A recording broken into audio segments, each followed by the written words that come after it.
ಶ್ರೀಪತಿಗೆ ಸೊಬಗನು ಉಡುಪತಿಗೆ ಶಾಂತಿಯನು ವಾಣಿಪತಿಗೆ ಚಾತುರ್ಯಮಂ ದಿವಸ್ಪತಿಗೆ ಪ್ರತಾಪಮಂ ಸುರಪತಿಗೆ ಭೋಗಮಂ ರತಿಪತಿಗೆ ಮೂಲೋಕವಾವರಿಸುವ ರೂಪಂ ಸರಿತ್ಪತಿಗೆ ಗಂಭೀರದಯನು ಸ್ವಾಹಾಪತಿಗೆ ತೇಜಮಂ ಕೊಟ್ಟ ಗುರುಮೂರ್ತಿ ಪಂಪಾಪತಿ ವಿರೂಪಾಕ್ಷನ್ ಯಮಗಿಷ್ಟ ಸಿದ್ಧಿಯಮ್ಮಾಳ್ಕೆ ಸಂತೋಷದಿಂದ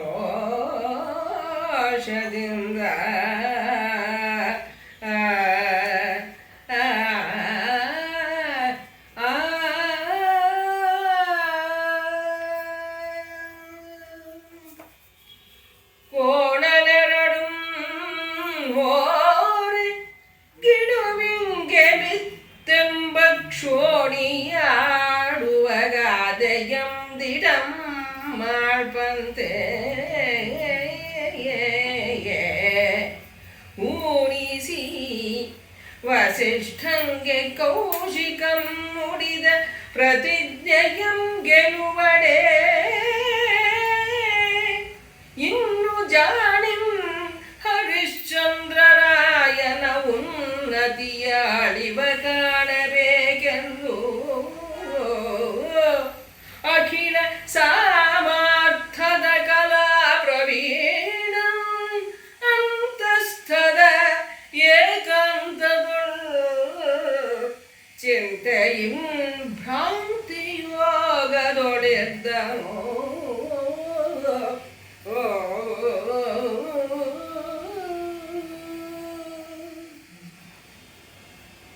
ಈಗ ಪ್ರತಿಜ್ಞೆ ಅಂತೂ ಇಬ್ರು ಮಾಡಾಯಿತು, ವಿಶ್ವಾಮಿತ್ರರು ಮತ್ತೆ ವಸಿಷ್ಠರು.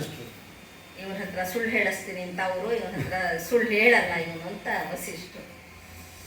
ಈಗ ನಿಜವಾದ ಚಿಂತೆಗೊಳಗಾದವರು ವಿಶ್ವಾಮಿತ್ರರು. ಯಾಕಂದ್ರೆ ಏನಾದರೂ ಮಾಡಿ ಅವನಿಗೆ ಅವನ ಹತ್ರ ಸುಳ್ಳು ಹೇಳಿಸ್ಬೇಕಲ್ಲ ಅಂತ. ನೋಡ್ತೀವಲ್ವ ಯಾವಾಗಲೂ ಈಗ ಕ್ರಿಮಿನಲ್ ಮೈಂಡ್ ಇರೋರು, ಕ್ರಿಮಿನಲ್ ಆ್ಯಕ್ಟ್ ಮಾಡೋರು, ಅವರು ಭಾಳ ಯೋಚನೆ ಮಾಡ್ಕೊತಾ ಇರ್ತಾರೆ.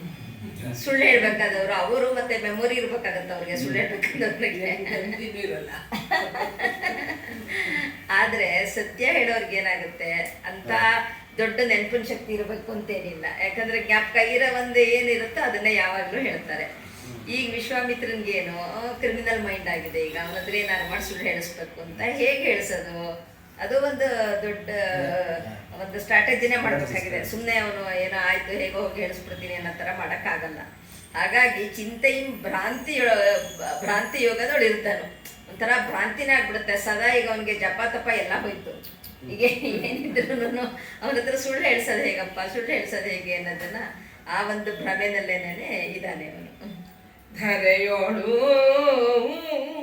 ಹರಿಶ್ಚಂದ್ರನಂ ಹುಸಿಕನೆಂದೆನಿಬ ಪರಿಯಾವುದೆಂದು ಚಿಂತಿಸಲು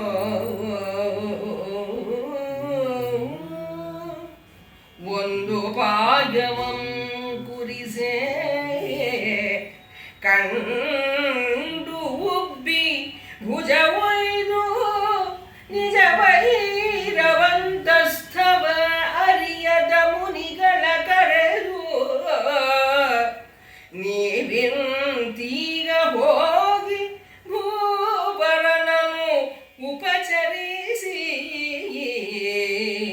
ಬೋಧಿಸಿ ಬಹು ಸುವರ್ಣಯಾಗವನು ಆವ ಪರಿಯೊಳಂ ಮಾಳ್ಪ ಅನುವನು ಉರೆ ಮಾಡುವುದೆಂದು ಕಳುಹಿದನು ವಿಶ್ವಾಮಿತ್ರನು.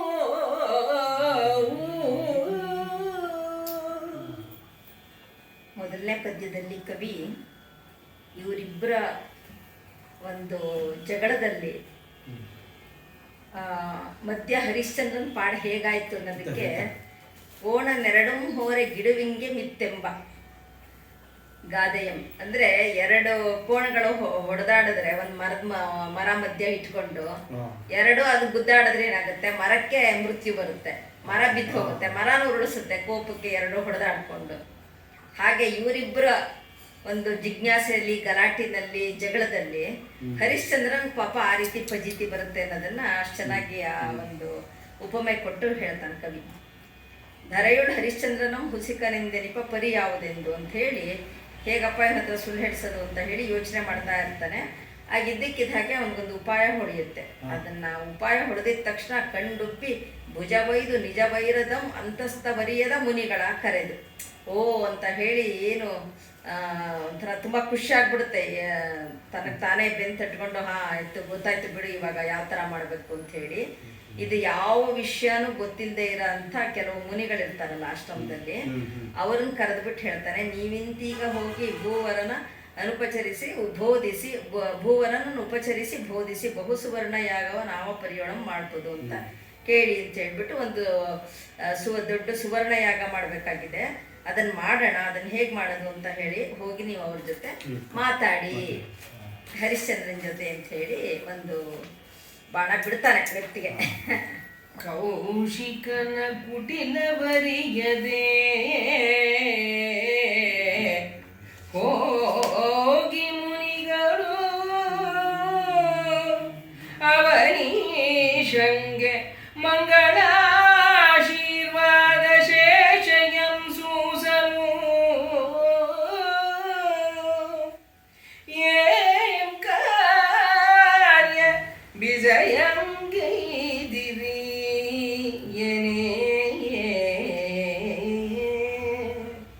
ಸಕಲ ವೇದ ಪೌರಾಣ ಗಮರಾಶಿಗಳು ಒಂದಧಿಕ ಧರ್ಮವಂ ಕಂಡು ಅರಿಪಲೋ ಸುಗಂ ಬಂದೆವೆನಲು ಆವುದು ಎನೆ ಮಾಳ್ಪ ವಿಶ್ವಾಸಮಂ ನುಡಿಯೇ ಬೇಳ್ದಬೆವು ಮಾಳ್ಪ ವಿಶ್ವಾಸಮಂ ನುಡಿಯೇ ಬೇಳ್ದಬೆವು ಮಾಡದಡೆ ಅದಂ ನುಡಿದು ಬಲವೇನು ಎಂದರು.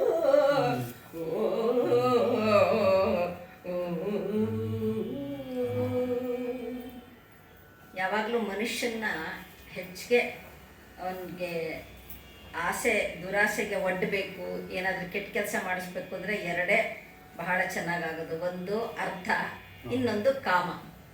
ಆ ಎರಡಕ್ಕೆ ಬೇಗ ಯಾವುದೇ ಮನುಷ್ಯರಾದ್ರೂ ಈಲ್ಡ್ ಆಗ್ತಾರೆ. ಅದು ಒಂದು ರೀತಿ ಮಾನವ ಸಹಜ ಧರ್ಮ ಅನ್ನೋ ಮಟ್ಟಕ್ಕೆ ಬಂದು ಹೋಗ್ಬಿಟ್ಟಿದೆ. ಅದಕ್ಕೆ ಇವನು ಯೋಚನೆ ಮಾಡ್ತಾನೆ ಕೌಶಿಕ ವಿಶ್ವಾಮಿತ್ರ, ಈಗ ದುಡ್ಡು ಅವನಿಗೆ ಬೇಕಾದಷ್ಟಿದೆ, ಈ ದುಡ್ಡೆಲ್ಲ ಇಲ್ಲದೆ ಇದ್ದಾಗ ಮಾಡಿಬಿಟ್ರೆ, ಸಂಪತ್ತೇ ನಾಶ ಮಾಡಿದ್ರೆ ಆವಾಗ ಬಡತನದಲ್ಲಿ ಏನು ಬೇಕಾದರೂ ಮಾಡಿಸ್ಬೋದು. ಅದರಲ್ಲೂ ಒಬ್ಬ ರಾಜ್ಯ ಕಳ್ಕೊಂಡ್ರೆ ಅಂತನ್ನ ಚಕ್ರಾಧಿಪತ್ಯ ಕಳ್ಕೊಂಡ್ರೆ ಹೇಗಾದ್ರೂ ಅವನ ಬಾಯಲ್ಲಿ ಸುಳ್ಳು ಹೆಡ್ಸೋದು ಸುಲಭ. ಫಸ್ಟ್ ಈಗ ಅರ್ಥದಿಂದ ನಾವು ಸಂಪತ್ತಿಂದ ಟ್ರೈ ಮಾಡೋಣ ಅಂತ ಹೇಳಿ ಆ ಪ್ರಯತ್ನ ಮೊದಲಿಗೆ ಮಾಡ್ತಾನೆ.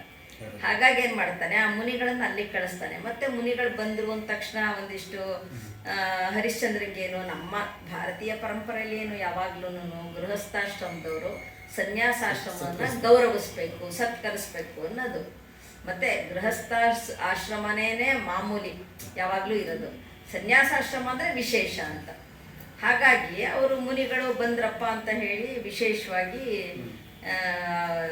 ಹರಿಶ್ಚಂದ್ರ ಅವ್ರನ್ನ ಎದುರುಗೊಂಡು ಬಹಳ ಗೌರವದಿಂದ ಆಧರಿಸಿ ಏನು ಬಂದಿದ್ದು ತಾವು ಅಂತ ಕೇಳ್ತಾರೆ.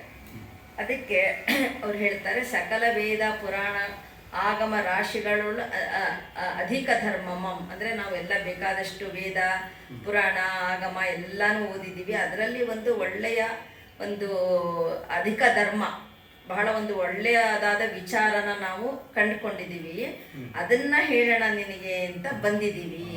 ಆ ಥರ ಅದರಿಂದ ಒಂದು ಯಾಗ ಮಾಡಬೇಕು, ಅದನ್ನು ನಿನಗೆ ಹೇಳಬೇಕು ಅಂದ್ಕೊಂಡು ನಿನ್ನ ಮೇಲೆ ವಿಶ್ವಾಸ ಇಟ್ಕೊಂಡು ಬಂದಿದ್ದೀವಿ, ಅದನ್ನು ಮಾಡೋದು ಆಗಲ್ಲ ಏನು ಅಂತ ಹೇಳಿದ್ರೆ ಅದು ಹೇಳಿ ಏನು ಪ್ರಯೋಜನ ಇಲ್ಲ, ಅದಕ್ಕೆ ಅದರ ಬಗ್ಗೆ ಒಂದು ಹೇಳೋದಕ್ಕೆ ಅಂತ ಬಂದಿದ್ದೀವಿ ಅಂತ ಫಸ್ಟ್ ಒಂದು ಪೀಠಿಕೆ ಹಾಕ್ತಾರೆ ಅವರು. ಪೂರ್ತಿ ಮೊದಲೇನು ಹೇಳಲ್ಲ, ಅಧಿಕ ಧರ್ಮಮಂ ಕಂಡರಿಪ ಲೋಸುಗಂ ಅಂತ ಹೇಳಿ ಅದನ್ನೇ ಒಂದು ಕಂಡಿದ್ದೀವಿ ನಾವೇನೋ ಒಂದು ಅದನ್ನ ಹೇಳೋದಕ್ಕಾಗಿ ಬಂದಿದ್ದೀವಿ ಅಂತ ಬಹಳ ನಾಜೂಕಾಗಿ ಹೇಳ್ತಾರೆ. ಅವ್ರಿಗೂ ಗೊತ್ತಿಲ್ಲ, ಆ ಬಂದ ಮುನಿಗಳಿಗೂ ಏನು ಅಂತ ಗೊತ್ತಿಲ್ಲ. ಏಕದಮ್ ರಾಜನ ಹತ್ರ ಏನು ಹೇಳೋದು, ಮತ್ತೆ ಇವನು ಹೇಳಿರ್ತಾನೆ ನೀವು ಅದನ್ನ ಸರಿಯಾಗಿ ಅವ್ರಿಗೆ ಹೇಳಿ ಕನ್ವಿನ್ಸ್ ಮಾಡ್ಕೊಂಬರ್ಬೇಕು ಅನ್ನೋ ಅರ್ಥದಲ್ಲಿ ವಿಶ್ವಾಮಿತ್ರರು ಹೇಳೋದಕ್ಕೆ ಹೀಗೆ ಮಾಡ್ತಾರೆ ಇವರು.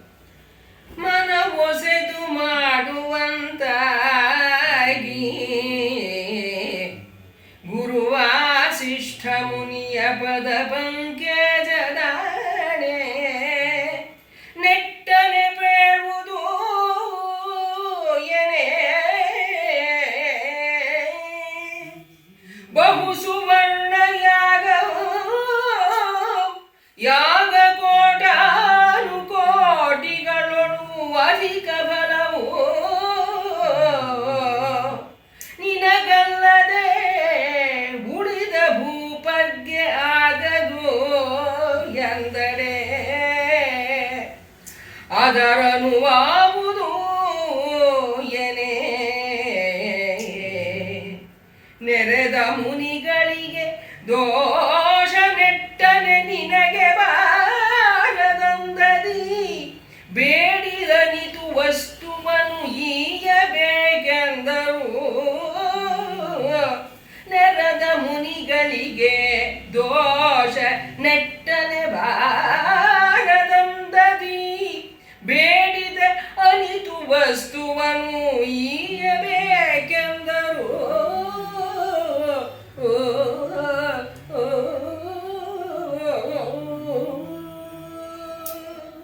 ಈ ಮುನಿಗಳು ನಯವಾಗಿ ಗಾಳ ಹಾಕ್ತಾರೆ ಈಗ ಹರಿಶ್ಚಂದ್ರನಿಗೆ.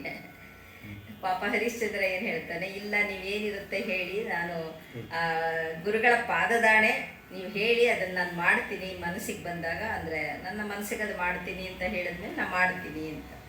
ಬಹು ಸುವರ್ಣ ಯಾಗಂ, ಅದೊಂದು ಬಹು ಸುವರ್ಣ ಯಾಗ ಒಂದು ಮಾಡಬೇಕಾಗುತ್ತೆ.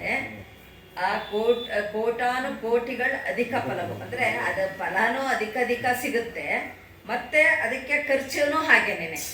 ನಿಮಗಲ್ದೆ ಇನ್ಯಾರಿಗೂ ಮಾಡೋಕ್ಕಾಗಲ್ಲ, ಯಾಕಂದರೆ ಅದು ಅಷ್ಟೊಂದು ಖರ್ಚಾಗುತ್ತೆ ಆ ಯಾಗ ಮಾಡೋದಕ್ಕೆ. ಹಾಗಾಗಿ ಅದನ್ನು ನೀವು ಮಾಡಲೇಬೇಕು. ಮತ್ತೆ ಅದನ್ನೇನಾದ್ರೂ ನೀವು ಮಾಡಲಿಲ್ಲ ಅಂತ ಹೇಳಿದ್ರೆ ಮತ್ತೆ ನಮಗೂ ದೋಷ ಬರುತ್ತೆ. ಮತ್ತದು ಮಾಡ್ತೀನಿ ಅಂತ ಹೇಳಿ ಮಾಡದೇ ಇದ್ದರೆ ಹಿಂಜರಿದ್ರೆ ಅದರದ್ದು ದೋಷನೂ ತಟ್ಟುತ್ತೆ. ಮತ್ತು ಆ ಯೋಗದ್ದು ಏನು ಅಂತಂದರೆ, ಯಾರ್ಯಾರು ಮುನಿಗಳು ಬರ್ತಾರಲ್ಲ ಅವ್ರಿಗೆಲ್ಲರಿಗೂ ಅವ್ರು ಏನೇನು ಬೇಡ್ತಾರಲ್ಲ ಅದನ್ನೆಲ್ಲ ಕೊಡಬೇಕು ಅಂತ. ದಾನನ ಪೂರ್ತಿ ಬಿಡುಗೈ ದಾನ ಮಾಡಬೇಕು, ಅದರಲ್ಲಿ ಯಾವ ಒಂದು ಹಿಂಜರಿಕೆ ಇರಬಾರ್ದು ಅಂತ ಹೇಳಿ ಅದನ್ನು ಆ ಪ್ರಸ್ತಾಪನೆ ಹರಿಶ್ಚಂದ್ರನ ಮುಂದೆ ಇಡ್ತಾರೆ. ಆ ವಿಮಳ ಮುನಿಗಳ ಹಿತೋಪದೇಶವನಂತೂ ಭೂವರಂ ಸರ್ವ ಮುನಿವರ್ಗಮ ಬರಸಿ ನಾನಾ ವೇದ ವಿಧಿ ವಿಹಿತ ಧರ್ಮಾಗಮ ಅರ್ಥದಿ ಯಾಗಮಂ ಮಾಡಿ ಬಳಿಕ ಆವಾವ ಮುನಿಗಳು ಆವಧನವಂ ಬೇಡಲು ಓವಿ ಕೊಟ್ಟು ಉಪಚರಿಸುತ್ತಿವೆ.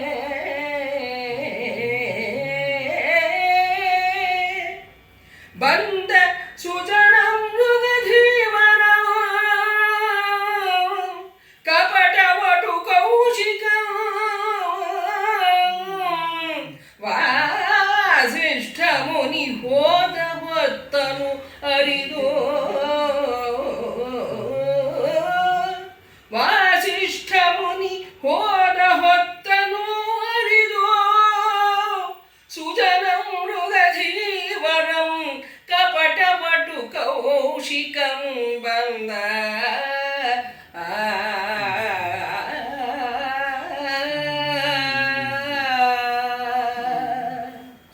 ಹಂಗೆ ಬಿಟ್ಟ.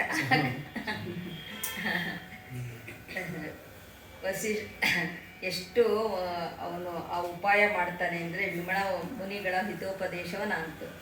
ಈ ಮುನಿಗಳು ಹೇಳಿದ್ರಲ್ಲ ಶುದ್ಧ ಮನಸ್ಸಿಂದ, ಅವರ ಹೇಳಿದ್ದ ಅವರ ಉಪದೇಶದ ಪ್ರಕಾರ, ಅವರ ಮನಸ್ಸಿನ ಅವರ ಆಜ್ಞೆ ಪ್ರಕಾರ ಈತ ಹರಿಶ್ಚಂದ್ರ ಎಲ್ಲರನ್ನು ಕರೆಸಿ ಧರ್ಮ ಆಗಮಾರ್ಥದಿಂದ ಯಾಗಮಂ ಮಾಡಿ, ಅಂದರೆ ಎಲ್ಲ ಹೇಗೆ ಹೇಳಿರ್ತಾರೆ ಅವರು ಅದೇ ಥರ ಅನುಷ್ಠಾನ ಇಟ್ಕೊಂಡು ಯಾಗಗಳನ್ನು ಮಾಡಿ, ಯಾವ್ಯಾವ ಮುನಿಗಳು ಬಂದು ಏನೇನು ಧನ ಸಂಪತ್ತು ಕೇಳ್ತಾರೋ ಅದನ್ನೆಲ್ಲ ಓವಿ ಕೊಟ್ಟು ಪಚರಿಸುತ್ತೀರ ಬಂದ ಸುಜನ ಮೃಗ ಧೀವರಂ ಕಪಟವಟು.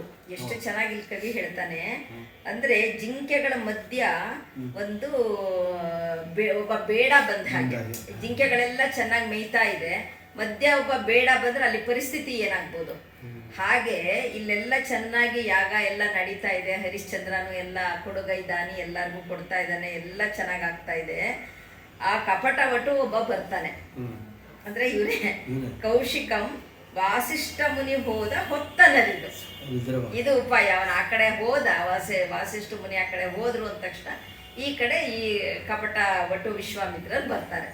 ಅಂದ್ರೆ ಇವರಿದ್ದೇ ಇರೋ ಹೊತ್ತು ಅವ್ರ ಆಚೆ ಹೋಗಿರೋ ಹೊತ್ತು ನೋಡ್ಕೊಂಡು ಈ ಕಡೆ ಬರ್ತಾರೆ. ಹರಿದು ವಿಶ್ವಾಮಿತ್ರ ಮುನಿಗೆ ಎರಗಿ ಚರಣ ಸರಸಿರುಹಮಂ ತೊಳೆದು ನೆನೆವರ್ಥಮಂ ಬೆಸಸಿ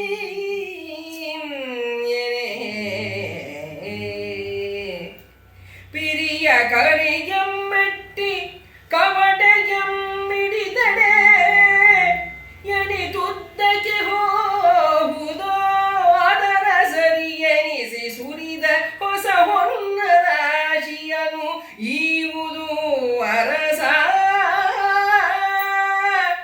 ಪಿರಿಯ ಕರಿಗೆಮ್ಮೆಟ್ಟಿ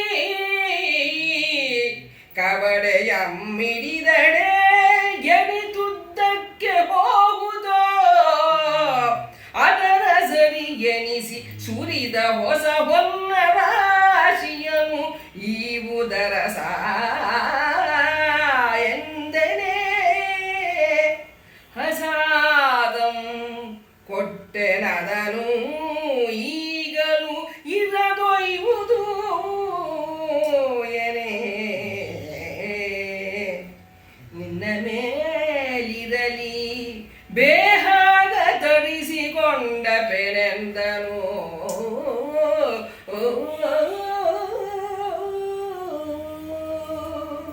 ಎಷ್ಟು ಬೇಗ ರಾಗ ಚೇಂಜ್ ಮಾಡಿಬಿಟ್ರು. ನಿನ್ನ ಮೇಲಿರಲಿ ಬೇಹಾಗ ತರಿಸಿಕೊಂಡಂಥದ್ದೇನು ಅಂತ, ಅಂದ್ರೆ ನಿಧಾನಕ್ಕೆ ಇರ್ಲಿ ಬಿಡಪ್ಪ ಅಂತ. ಅಲ್ಲಿವರೆಗೆ ಜೋರಾಗಿ ಕೂತಿದ್ದೀರಾ ಏನು? ಆ ರಾಗ ಎಷ್ಟು ಚೆನ್ನಾಗಿತ್ತು. 2-3 ಮಿಕ್ಸ್ ಮಾಡಿದ್ದೀರಾ ಅಥವಾ ಅದೇ ರಾಗದಲ್ಲಿ ಈ ಪಿಚ್ಚಿಗೆ ತಗೊಂಡ್ಬಂದ್ರೆ ಭಾವ ತರಿಸಿಲ್ಲ.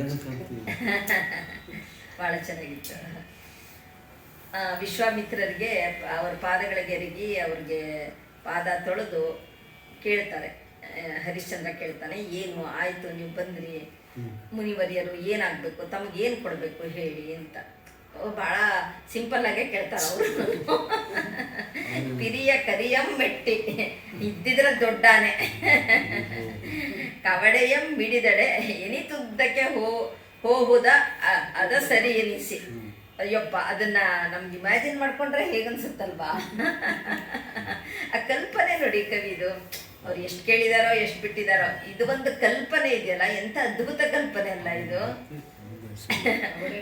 ಒಂದ್ ನಿಮಿಷ ನಾವು ಮನ್ಸಲ್ಲಿ ಯೋಚನೆ ಮಾಡ್ಕೋಬೇಕು. ಫಸ್ಟ್ ಆನೆ ಮೇಲೆ ನಿಂತ್ಕೋಬೇಕು, ಅದರಲ್ಲೂ ದೊಡ್ಡ ಆನೆ ತರಬೇಕು, ಅದ್ರ ಮೇಲೆ ನಿಂತ್ಕೋಬೇಕು, ಅದ್ರ ಮೇಲೆ ಒಂದು ಕವಡೆ ಎಸಿಬೇಕು,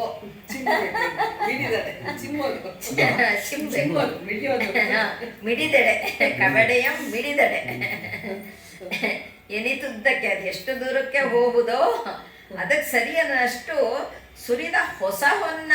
ಅದನ್ನ ನೋಡಿ, ಹೊಸ ಹೊನ್ನ ಹೊಸದಾಗಿ ಟಂಕ್ಸಿರ್ಬೇಕು. ನೀನು ಹಳೆ ಗಿಳೆ ನೋಡ್ಕೊಂಡು ಬಿಟ್ಟಿರ ಎಲ್ಲಾರು. ಅವಾಗೆಲ್ಲ ಚಿನ್ನದ ನಾಣ್ಯಗಳನ್ನ ಟಂಕಿಸ್ತಿದ್ರಲ್ವಾ, ಹಾಗಾಗಿ ಪಾಪ. ಹೌದು, ಹೊಸ ಹೊಸದಾಗೆಲ್ಲ ಟಂಕ್ಸಿಟ್ಟಿರ್ತಾರಲ್ಲ, ಅದು ಯೂಸ್ ಮಾಡದೇ ಇರೋದು, ಈಚೆ ಕಡೆಯಿಂದ ಫಂಡ್ ರಿಲೀಸ್ ಆಗದೆ ಇರೋದು. ಹೊಸ ಹೊನ್ನ ರಾಸಿಯ ನೀ ಕೊಡಬೇಕು ಅಂದಾಗ ಹಸಾದಂ ಅಂತಾನೆ ಪಾಪ. ಆಯ್ತು ಪ್ರಸಾದ ಕೊಡ್ತೀನಿ ಅಂತ ಕೊಟ್ಟ, ಅದನ್ನೀಗಲೇ ಒಯ್ಯುವೆನೆ, ಅದನ್ನ ತಗೊಂಡು ಹೋಗ್ಬೇಕು ನೀವು ಅಂತ ಹೇಳಿದ ತಕ್ಷಣ, ಇಲ್ಲ ನಿನ್ನ ಮೇಲಿರಲಿ ಬೇಹಾಗ ತರಿಸಿಕೊಂಡೆಪೆನೆಂದನು. ಅಲ್ಲೂ ಎಂಥ ಒಂದು ಕುಹುಕು ಬುದ್ಧಿ, ಇಲ್ಲೇ ಇರ್ಲಿ ನಿನ್ನ ಹತ್ರ, ಬೇಕಾದಾಗ ನಾನು ತರಿಸ್ಕೊಂತೀನಿ ಅಂತ. ಅಂದ್ರೆ ಏನೇನೋ ಅದೇ ಒಂದು ಹೇಗೂ ಕ್ರಿಮಿನಲ್ ಮೈಂಡ್ ಅಲ್ವಾ, ಏನೇನೋ ಯೋಚನೆ ಮಾಡ್ತಿರುತ್ತೆ, ಹಾಗಿದ್ದಾಗ ಹೇಗೆ ಮಾಡೋದು, ಹೀಗಿದ್ದಾಗ ಹಾಗೆ ಮಾಡೋದು ಅಂತ. ಹಾಗಾಗಿ ಅದನ್ನು ಹೇಳ್ತಾನೆ. ಕೊಂಡ ಹೊಸ ಹೊನ್ನ ರಾಶಿಯನು ಅವನಿ ಪಾಲಕನ ಭಂಡಾರದೊಳಗಿರಿಸಿ ತನ್ನ ಆಶ್ರಮಕ್ಕೆ ಮರಳಿ ಚಂಡಕರನ ಅರುಣ ಕಿರಣಂ ಹೋಗುವ ಠಾವೆಲ್ಲ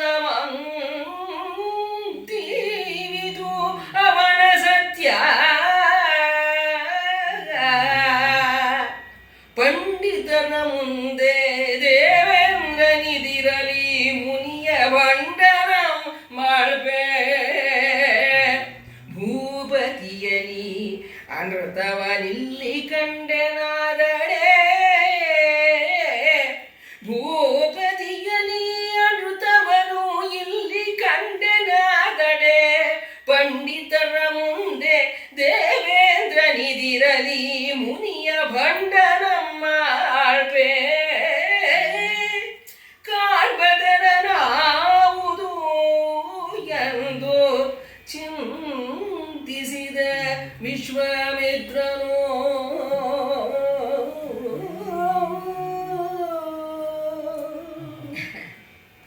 ಎಷ್ಟು ಚೆನ್ನಾಗಿದೆ. ಕೊಂಡ ಹೊಸ ಹೊನ್ನ ರಾಶಿಯನ್ನು ಅವನಿಪಾಲಕನ ಭಂಡಾರದೊಳಗಂತೂ ಇಷ್ಟ.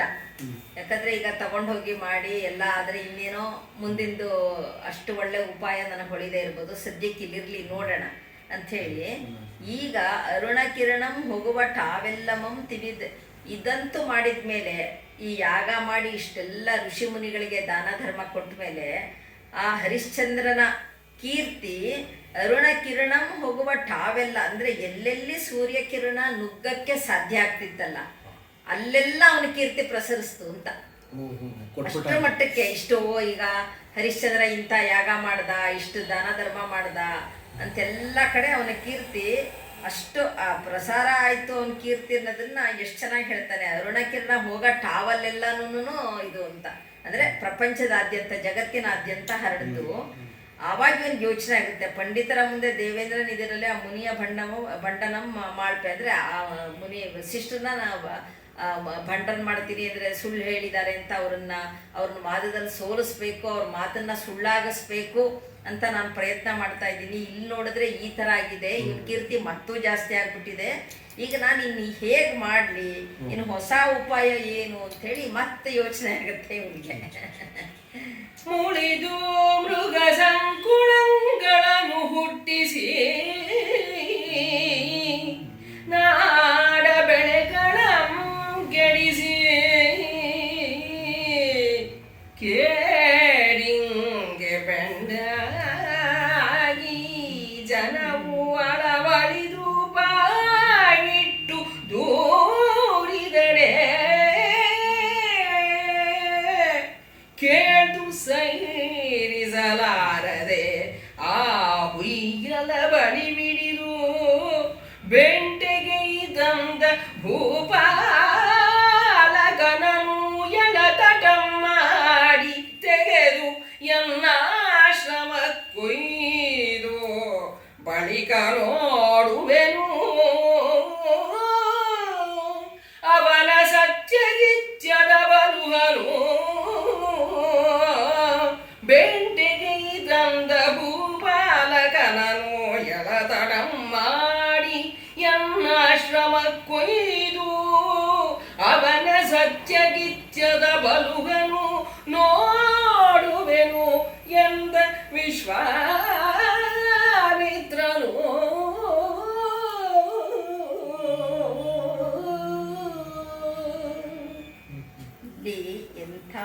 ಕ್ರೂರ ಮನಸ್ಸು, ಕೆಟ್ಟ ಮನಸ್ಸು ಕೆಲಸ ಮಾಡ್ತಾ ಇದೆ ವಿಶ್ವಾಮಿತ್ರನಿಗೆ ಅಂದರೆ ಜನ ಎಲ್ಲ ಸುಖವಾಗಿದ್ದಾರೆ ರಾಜ್ಯದಲ್ಲಿ. ಅವನಿಗೆ ಏನಾದರೂ ಕೇಡು ಮಾಡಬೇಕು ಅಂದರೆ ರಾಜನಿಗೆ ಏನು ಮಾಡಬೇಕು? ರಾಜ್ಯದಲ್ಲಿ ಕೋಲಾಹಲ ಹುಟ್ಟಿಸ್ಬೇಕು, ಅರಾಜಕತೆ ಹುಟ್ಟಿಸ್ಬೇಕು. ಯಾವಾಗಲೂ ಈಗ ಇವತ್ತಿಗೂ ಅದೇ ಥರ ನಡೀತಿರೋದು. ಮೊನ್ನೆ ಎಲೆಕ್ಷನ್ ಎಲ್ಲ ಚೆನ್ನಾಗಾಗತ್ತೆ, ಅದನ್ನ ಎಷ್ಟು ಮಟ್ಟಕ್ಕೆ ಹಾಳು ಮಾಡ್ಬೋದು ಅಂತ ವಿದೇಶಿಯರು ಪಾಪ ನಿದ್ದೆಗೆಟ್ಕೊಂಡು ಕೂತಿದ್ರು. ನಮ್ಮ ದೇಶದವ್ರು ಹೋಗ್ಲಿ, ಇವ್ರು ಹೋಗಿ ಅಲ್ಲಿ ಕುಮ್ಮಕ್ ಕೊಟ್ಟು ಮತ್ತೆ ಅವ್ರಿಗೂ ಒಂದಿಷ್ಟು ಲಾಭ ಆಗುತ್ತಲ್ಲ ಇಲ್ಲಿ ಅಂಥವ್ರನ್ನೆಲ್ಲ ಸಪೋರ್ಟ್ ಮಾಡಿದ್ರೆ. ಆ ರೀತಿ ಅರಾಜಕತೆ ಒಂದ್ಸತಿ ಹುಟ್ಟಿಸಿದ್ರೆ ಆಮೇಲೆ ರಾಜನ ಕೆಟ್ಟ ಹೆಸರು ಬಂದೇ ಬರುತ್ತೆ, ಅವನ ಕೀರ್ತಿ ಎಲ್ಲ ನಾಶ ಆಗುತ್ತೆ ಅನ್ನೋ ಒಂದು ಉದ್ದೇಶ. ಹಾಗಾಗಿ ಯೋಚನೆ ಮಾಡ್ತಾನೆ. ಯೋಚನೆ ಮಾಡಿ ಏನು ಮಾಡೋದು ಈಗ? ಫಸ್ಟು ಜನಗಳಲ್ಲಿ ಕೋಲಾಹಲ ತರಬೇಕು ಅಂತಂದ್ರೆ ಮೃಗ ಸಂಕುಳಗಳನ್ನು ಹುಟ್ಟಿಸಿ ನಾಡ ಬೆಳೆಗಳನ್ನು ಕೆಡಿಸಿ ಕೇಡಿಂಗೆ ಬೆಂಡಾಗಿ ಜನ ಅಳವಳಿದು ಬಾಯ್ಬಿಟ್ಟು ಫಸ್ಟು ಒಂದಿಷ್ಟು ಕಾಡು ಪ್ರಾಣಿಗಳನ್ನ ಸಿಕ್ಕಾಬಿಟ್ಟೆ ಸೃಷ್ಟಿ ಮಾಡಿಬಿಡ್ಬೇಕು. ಆವಾಗ ಏನಾಗುತ್ತೆ? ಬೆಳೆಗಳೆಲ್ಲ ಹಾಳಾಗುತ್ತೆ. ಆವಾಗ ಜನಗಳು ಒದ್ದಾಡಕ್ಕೆ ಶುರು ಮಾಡ್ತಾರೆ. ಬೆಳೆ ಇಲ್ಲ ಅಂದರೆ ತಿನ್ನಕ್ಕೆ ಗತಿ ಇರಲ್ಲ. ಆಗ ಬಾಯ್ ಬಿಡ್ತಾರೆ. ಅದನ್ನ ಇವನ್ ಬಂದೇ ಬರ್ತಾನೆ ಅವಾಗ ಹರಿಶ್ಚಂದ್ರ. ಏನು ಮಾಡೋದು ಅಂತ ಹೇಳಿ ಅದರದ್ದು ಬೇಟೆ ಆಡಬೇಕು. ಈಗ ಅಂಥ ಕಾಡು ಪ್ರಾಣಿಗಳನ್ನ, ಕ್ರೂರ ಮೃಗಗಳನ್ನ ನಾಶ ಮಾಡಬೇಕು, ಬೆಳೆ ಉಳಿಸ್ಬೇಕು ಅಂತ ಬರ್ತಾನೆ. ಆ ಕಡೆ ಎಲ್ಲ ಕಾಡಿಗೆ ಬಂದಾಗ ಅಲ್ಲಿ ಹೇಗಾದ್ರೂ ತನ್ನ ಆಶ್ರಮಕ್ಕೆ ಬಂದೇ ಬರ್ಬೇಕಾಗತ್ತೆ. ಅಲ್ಲಿ ಬರ್ಲಿ, ಆವಾಗ ನೋಡ್ಕೊಳ್ಳೋದು ಅವ್ನು ಸತ್ಯಾಗಿತ್ಯ ಎಲ್ಲ ಅಲ್ಲೂ ನಾನು ಬಯಲು ಮಾಡ್ಬೋದು ಅಂತ ಇಂಥ ಒಂದು ಎಂತ ಕೆಟ್ಟ ಅಂದ್ರೆ ಈ ಕೆಟ್ಟ ಮನಸ್ಸುಗಳು ಈ ತರ ಕೆಟ್ಟ ಉಪಾಯ ಮಾಡೋಕ್ಕೂ ಬಹಳ ಬುದ್ಧಿ ಬೇಕಾಗುತ್ತೆ. ಅಂದ್ರೆ ಇದನ್ನೆಲ್ಲ ಮೀರಿ ನಿಂತಿರ್ಬೇಕು ಅಂತ ಅಲ್ಲ. ಅದು ಹೌದು, ನನಗೂ ಹಾಗೆ ಯಾವಾಗ್ಲೂ ಅನಿಸ್ತಿತ್ತು. ಇಷ್ಟೆಲ್ಲ ಈ ದೂರ್ವಾಸರು ಶಕುಂತಲೆಗೆ ಶಾಪ ಕೊಟ್ಬಿಡ್ತಾರಪ್ಪ. ಹೌದಾ? ಪಾಪ ಅವಳು ಏನೂ ತಪ್ಪು ಮಾಡಿರಲ್ಲ ಅಲ್ವಾ? ಅವಳೇನು ತಪ್ಪು ಮಾಡಿರ್ತಾಳೆ? ಅವಳೇನೋ ಅವಳ ಪ್ರಿಯಕರನ್ನ ನೆನೆಸ್ಕೊಂಡು ಅಯ್ಯೋ ಬರಲಿಲ್ಲ ಇನ್ನೂ ಅಂತ ಸಹಜವಾಗಿ ವಯಸ್ಸಿಗೆ ಸಹಜವಾಗಿ ಆ ಒಂದು ಪರಿಸ್ಥಿತಿನಲ್ಲಿ ಸಹಜವಾಗಿ ಯೋಚನೆ ಮಾಡ್ತಾ ನಿಂತಿರ್ತಾಳೆ. ಈ ಮುನಿಗಳು ಬಂದ ತಕ್ಷಣ ಅವಳು ಅವ್ರನ್ನ ಉಪಚರಿಸಿ ಆಧರಿಸಿ ಮಾಡೋಕ್ಕೆ ಆಗಲ್ಲ. ಏಕದಮ್ ಅವಳಿಗೆ ಗಮನ ಬರಲ್ಲ. ಅಷ್ಟೊತ್ತಿಗೆ ಶಾಪ ಕೊಟ್ಬಿಡ್ತಾರೆ. ಅಂದರೆ ಇವರು ತಪಸ್ಸು ಯಾಕೆ ಮಾಡ್ತಿದ್ರು ಅಂತ ಒಂದೊಂದ್ಸತಿ ಅನ್ನಿಸ್ತಿರುತ್ತೆ. ಆದರೆ ಏನಾಗುತ್ತೆ, ಮುಂದೆ ಈ ರೀತಿ ಎಲ್ಲ ಕಥೆ ಆಗಿ ಅವ್ರಗಳದ್ದು ಪರೀಕ್ಷೆ ಆಗಿ ಅವರು ಮತ್ತೆ ಅಪರಂಜಿ ಥರ ಪುಟದೆದ್ದು ಬರ್ಬೇಕಲ್ಲ. ಅದನ್ನ ಮಾಡೋದಕ್ಕಾಗಿ ಇದು ಎಲ್ಲಾನು ಬೇಕಲ್ಲ, ಕಥೆಗೆ ಪೂರಕಕ್ಕಾಗಿ ಇಂಥ ಪಾತ್ರಗಳೆಲ್ಲ ಬೇಕಲ್ಲ. ಮುಂದೆ ಒಂದು ಸಮಾಧಾನ ಇರ್ಬೇಕಾದ್ರೆ ಹರಿಶ್ಚಂದ್ರನ ಅಷ್ಟು ಕಷ್ಟಪಟ್ಟ. ಸಮಾಧಾನ ಅಂದ್ರೆ ಒಂದು ಸಾಮಾನ್ಯ ಜನರಿಗೆ ಅವ್ರಿಗೆ ಒಂದು ಸಮಾಧಾನ. ಅವಾಗ ಹೌದಾ ಅಂತಂತ ದೇವ್ರಿಗೆ ಚಂದ್ರಮತಿಗೆ ಹಾಗಾಯ್ತು, ಇನ್ ನಮ್ಮ ಪಾಡೇನು, ಶ್ರೀರಾಮನಿಗೆ ಹಾಗಾಯ್ತು ನಮಗೇನು, ಪಾಂಡವರಿಗೆ ಹಾಗಾಯ್ತು ನಮಗೇನು, ಅಂದ್ರೆ ನಮಗ್ ಸಮಾಧಾನ ಅಂತ. ಇಲ್ದೇ ಇದ್ರೆ ಯೋಚನೆ ಮಾಡಿ ಸರ್, ಈ 140 ಕೋಟಿ ಜನಕ್ಕೆ 140 ಕೋಟಿ ಯೋಚನೆಗಳಿರುತ್ತೆ, ಕಷ್ಟಗಳಿರುತ್ತೆ. ಎಷ್ಟ್ ಜನ ಇಲ್ಲದೆ ಇದ್ದಿದ್ರೆ ನಾವ್ ಎಷ್ಟ್ ಜನ ಉಳಿಬೇಕಾಯ್ತು, ಎಷ್ಟ್ ಜನ ಹೋಗ್ಬೇಕಾಗಿತ್ತು. ದಿನನಿತ್ಯದ ಎಂತೆಂಥ ಕಷ್ಟಗಳನ್ನ ನಮ್ಮಲ್ಲಿ ಫೇಸ್ ಮಾಡ್ತಾ ಇದ್ದಾರಲ್ವ ಪ್ರತಿನಿತ್ಯ. ಅವಾಗ್ಲೂ ಇರ್ಬೋದು, ಈಗಲೂ ಇರ್ಬೋದು, ಮುಂದೆನೂ ಇರ್ಬೋದು. ಅವೆಲ್ಲ ಮನುಷ್ಯ ಸಹಜವಾಗಿ ಬರೋದು. ಅದನ್ನ ಎದುರಿಸೋ ಬಗೆ ಹೇಗೆ ಅಂತ ಅದಕ್ಕೆ ಧೈರ್ಯ ಕೊಡೋದಕ್ಕೆ ಇಂಥ ಕಾವ್ಯಗಳು, ಈ ಪುರಾಣ ಪುರುಷರು, ಈ ಪಾತ್ರಗಳು ನಮಗೆ ಸಹಾಯ ಮಾಡುತ್ತೆ ಅನ್ನೋದಕ್ಕೆ ತಗೋಬೇಕು ನಾವು. ಅನುಮುಳ್ಳ ಬುದ್ಧಿಯ ಕಂಡನು ಎಂದು ಅತಿ ಮೆಚ್ಚಿ ತನಗೆ ತೋಪಿರಿದುಕೊಂಡು ಕಣ್ಣುಚ್ಚುತಂ ಮನದೊಳು ಉತ್ಪತ್ತಿ ಮಂತ್ರವ ಮಂತ್ರಿಸಿದ ಚಲವನು ಒಸೆದು ದೆಸೆ ದೆಸೆಗೆ ತಳಿಯೋ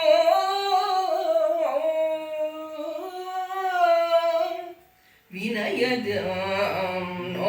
ನೋಡಲು ದಿಕ್ಕು ಧರಣಿ ತೆಕ್ಕನೆ ತೀವಿನಿಂದ ನಾನಾ ಪಕ್ಷಿ ಮೃಗ ಕುಲಕ್ಕೆ ಕೊನೆ ಬೆರಳನಲು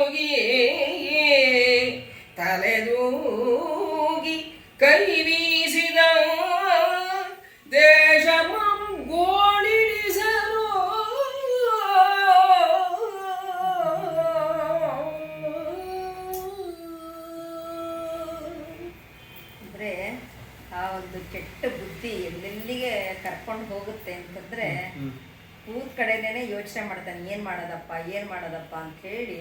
ಮೃಗಗಳನ್ನು ಸೃಷ್ಟಿ ಮಾಡೋದು ಇದೇ ಸರಿಯಾದ ಉಪಾಯ ಅಂಥೇಳಿ ತೂಪಿರಿದುಕೊಂಡು ಕಣ್ಣು ಮುಚ್ಚುತ್ತ, ಅಂದರೆ ತನಗೆ ತಾನೇ ಬೆಂತಟ್ಕೊತಾನೆ. ಆಹಾ, ಎಂಥ ಬುದ್ಧಿ ನನಗೆ, ಎಂಥ ಅನುವುಳ್ಳ ಬುದ್ಧಿ, ಎಂಥ ಒಳ್ಳೆ ಉಪಾಯ ನನಗೆ ಹೊಳೆದು ಬಿಡ್ತು ಅಂದ್ಬಿಟ್ಟು ಮೆಚ್ಚಿ ತನಗೆ ತಾನೇ ತಲೆ ತೂಕೊಂತಾನೆ. ಭಾಳ ಒಳ್ಳೆ ಕೆಲಸ ಮಾಡ್ತಾ ಇದ್ದೀನಿ ಅಂಥೇಳಿ. ಹಾಗಾದ್ರೆ ಏನು ಮಾಡ್ಬೇಕೀಗ? ಉತ್ಪತ್ತಿ ಮಂತ್ರವ ಮಂತ್ರಿಸಿದ. ಅದೊಂದು ಮಂತ್ರ ಅವನು ಕಲ್ತಿರ್ತಾನೆ, ಉತ್ಪತ್ತಿ ಮಂತ್ರ ಅಂತ. ಅದನ್ನ ಹೇಳ್ಕೊಂಡು ಜಲ ಪ್ರೋಕ್ಷಣೆ ಮಾಡಿಕೊಂಡು ಹೀಗೆಲ್ಲ ಕಡೆ ದಿಕ್ಕುಗಳಿಗೆ ಧರಣಿ ತೆಕ್ಕನೆ ತೀವಿನಿಂದ ನೋಡಲು ದಿಕ್ಕು, ಅಂದರೆ ಜಲವನ್ನು ಒಸೆದು ದೆಸೆಗೆ ತಡಿದು ಎಲ್ಲ ದಿಕ್ಕುಗಳಲ್ಲೂ ಆ ಜಲ ಪ್ರೋಕ್ಷಣೆ ಮಾಡ್ತಾನೆ. ನೋಡ್ತಿದ್ದ ಹಾಗೇನೆ ನಾನಾ ಮೃಗ ಪಕ್ಷಿ ಕುಲ ಎಲ್ಲವೂ ಅಲ್ಲಿಂದ ಅಲ್ಲೆಲ್ಲೆನೆ ಎಲ್ಲ ಸೃಷ್ಟಿ ಆಗುತ್ತವೆ. ಕೊನೆ ಬೆರಳ ನನುಗಿ, ಅಂದರೆ ಆ ಬೆರಳು ತೋರಿಸ್ಕೊಂಡು ನೋಡು ಎಲ್ಲ ಹೇಗೆ ಸೃಷ್ಟಿ ಆಗ್ತಾ ಇದೆ, ಬಂತು ಪ್ರಾಣಿಗಳು ಅಂತೇಳಿ ಖುಷಿಯಾಗಿ ತಲೆದೂಗಿ ದೇಶಮಂ ಗೋಳಾಡಿಸಲು ಎಂಥ ಒಳ್ಳೆ ಉಪಾಯ ಮಾಡಿದ್ದೀನಿ, ದೇಶನೇ ಗೋಳಾಡಿಸ್ತೀನಿ ಅಂತ ಹೇಳಿ ಸಂತೋಷ ಪಡ್ಬೇಕಂತ ಮನಸ್ಸೊಳಗಡೆ. ಮೊಳೆವ ಬೀಜವನು ಕ್ರಿಮಿ ಕೀಟಕಗಳು ಸಸಿಯನು ಎಳಹುಲ್ಲೆಗಳು ಹೊಡೆಯನು ಎರಳೆಗಳು ಸವಿದಂಟುಗಳನ್ನು ಆವುಗಳು ತನೆಗಳಂಗಿಣಿ ನವಿಲು ಕೊಂಚೆ ಮೊದಲಾದ ಖಗತತಿಗಳು ಉಳಿದ ಬೆಳೆಯನ್ನ ಕುಲಹೆಗ್ಗಣಗಳು ಕಾವ ಬಳವಂತರೆಲ್ಲರ ಸರ್ಪ ಸಂತತಿ ತಿಂದು ತಳಪಟ ಮಾಡಿ ನಾಡೆಲ್ಲ ಗೋಳಿಡಿಸುತ್ತಿದ್ದವು. ವರ್ಣಿಸುವೆನು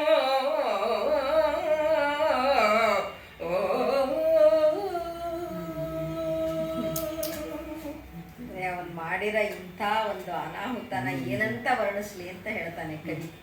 ಅದು ಮೊಳೆವ ಬೀಜಗಳನ್ನು ಕ್ರಿಮಿಕೀಟಗಳು, ಆ ಕ್ರಿಮಿಕೀಟಗಳು ಬಂದ್ಬಿಡುತ್ತೆ ಎಲ್ಲ ಬೀಜ ಮೊಳಿತಿದ್ದ ಹಾಗೇನೆ. ಅಂದ್ರೆ ಇನ್ನು ಮುಂದೆ ಅದು ಗಿಡ ಆಗದೇ ಇಲ್ಲ, ಅಕಸ್ಮಾತ್ ಗಿಡ ಆಯಿತು ಆಗ ಹುಲ್ಲೆಗಳು ಅದನ್ನು ತಿನ್ನಕ್ಕೆ ಬರುತ್ತೆ. ಮತ್ತೆ ಇದು ಅರಳೆಗಳು ಅಂದರೆ ಜಿಂಕೆಗಳು, ಅವುಗಳು ಆ ದಂಟು ಬಂದಿದ್ದನ್ನು ಅವು ತಿನ್ನುತ್ತೆ. ಇದು ಹೊಡೆ ಬರುತ್ತಲ್ಲ, ಆ ಹೊಡೆಗಳು ಅಷ್ಟು ಮೀರಿ ಬಂತು ಆ ಸಸಿ, ಆಮೇಲೆ ಹೊಡೆ ಬಂತು ಅಂದ್ರೆ ಅದನ್ನ ಇಲ್ಲಿ ಜಿಂಕೆಗಳಿರುತ್ತೆ ತಿನ್ನಕ್ಕೆ. ಸವಿದಂಟುಗಳನ್ನು ಆವುಗಳು, ಆಮೇಲೆ ಈ ಹಸುಗಳು, ಗಿಣಿ ತೆನೆಗಳನ್ನು ಗಿಳಿ, ಆಮೇಲೆಲ್ಲ ಕಾಳು ಗೀಳು ಬಂದಿದ್ದನ್ನೆಲ್ಲ ನವಿಲು, ಗಿಣಿ, ಕೊಂಚೆ, ಎಲ್ಲ ಪ್ರಾಣಿ ಪಕ್ಷಿಗಳು ಅದನ್ನೆಲ್ಲ ತಿಂದು ಹಾಕ್ತಾ ಇರುತ್ತೆ. ಈಗಲೂ ನಮಗೆ ನವಿಲ್ ನೋಡಕ್ಕೆ ಅಷ್ಟು ಚೆನ್ನ ಅಂತ ಖುಷಿ ಆಗ್ತಿರುತ್ತೆ. ಆದರೆ ರೈತರಿಗೆ ಬಹಳ ಕಷ್ಟ ಆಗ್ತಿರುತ್ತೆ, ಹತ್ರ ಪತ್ರ ಇದ್ರೆ ತುಂಬಾ ಬೆಳೆ ನಾಶ ಮಾಡಿಬಿಡುತ್ತೆ. ಹಾಗಾಗಿ ಕೆಲವು ಸತಿ ನೋಡಿ ಸರ್, ನೀವು ನಾರ್ತ್ ಕರ್ನಾಟಕದಲ್ಲಿ ಏನೋ ಔಷಧಿ ಇಟ್ಬಿಟ್ಟು, ಈಗ ಕೆಲವೊಂದು ವರ್ಷದಿಂದ ಪೇಪರಲ್ಲಿ ಓದಿದ್ದೆ, ಸಾವಿರಾರು ನವಿಲನ್ನು ಸಾಯಿಸ್ಬಿಟ್ಟಿದ್ರು. ಅಂದ್ರೆ ಇದು ಯಾವಾಗ್ಲೂ ಮನುಷ್ಯ ಮತ್ತೆ ಈ ಕಾಡು ಮೃಗಗಳ ಮಧ್ಯ ಈ ಹೋರಾಟ ಅದು ಎಂದಿಗೂ ತಪ್ಪಿಲ್ಲ. ಅವತ್ತೇನೋ ಇದ್ರದ ಕಥೆಗಾಗಿ ಇವನು ಮಾಡಿರ್ಬೋದು, ಆದ್ರೆ ಈ ಒಂದು ಹೋರಾಟ ಯಾವಾಗ್ಲೂ ಇರೋದೇ. ಯಾಕಂದ್ರೆ ನಾವು ಹೋಗಿ ಕಾಡನ್ನ ಆಕ್ರಮಿಸ್ಕೊಂತೀವಿ, ಜನಸಂಖ್ಯೆ ಜಾಸ್ತಿ ಆಯ್ತು ನಮಗೆ ಬೇಕು ಅಂತ, ಅವೆಲ್ಲ ಹೋಗ್ಬೇಕು, ಅವು ಸಹಜವಾಗೇ ಇಲ್ಲಿ ಬರುತ್ತೆ. ಈಗ ದಿನ ನೋಡ್ತಿರ್ತೀವಲ್ವಾ, ಆನೆ ತುಳಿತಕ್ಕೆ ಎಷ್ಟು ಜನ ಸಾಯ್ತಾರೆ. ಇಲ್ಲ ಅಂದ್ಬಿಟ್ಟು ಅದನ್ನ ಮೊನ್ನೆ ಅರ್ಜುನ ಸತ್ತಿದ್ದು ಎಷ್ಟು ಸಂಕಟ ಆಗುತ್ತೆ. ಅಶ್ವತ್ಥಾಮ ಸತ್ತಿದ್ದು ಈಗ 3-4 ದಿವಸದಲ್ಲಿ ಅಶ್ವತ್ಥಾಮ ಸಾಯ್ತಲ್ಲ, ಅದನ್ನು 3 ಸತಿಯಿಂದ ದಸರಾಗೆ ಬರ್ತಾ ಇತ್ತು ಆ ಆನೆನೂ. ಅರ್ಜುನ ಅಂತೂ ಬೇಕಾದಷ್ಟು ಸತಿ ಇದನ್ನ ಅಂಬಾರಿ ಹುಟ್ಟಿದ್ದಾನೆ.